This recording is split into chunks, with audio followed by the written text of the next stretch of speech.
প্রিয় দিনী ভাই এবং বোন, আজকে আমরা বিভিন্ন গুনাহের কাজের মধ্যে লিপ্ত রয়েছি। আল্লাহ তাআলার অবাধ্য হয়ে যাচ্ছি।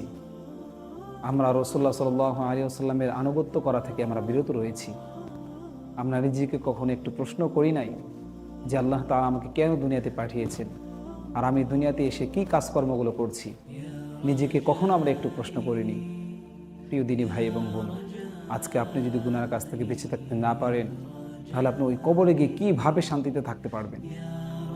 কবরে গিয়ে আপনি কীভাবে শান্তিতে থাকতে পারবেন? আপনি আল্লাহ তাআলার আনুগত্য করছেন না, রাসূলুল্লাহ সাল্লাল্লাহু আলাইহি ওয়াসাল্লামের আনুগত্য করছেন না, তাহলে আপনি কিভাবে কবরের মধ্যে গিয়ে শান্তিতে থাকবেন? কখনো কি একটু চিন্তা করে দেখেছেন?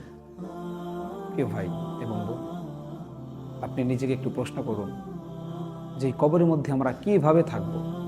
ওই কবরের জন্য আমাদেরকে কিছু প্রস্তুতি গ্রহণ করতে হবে।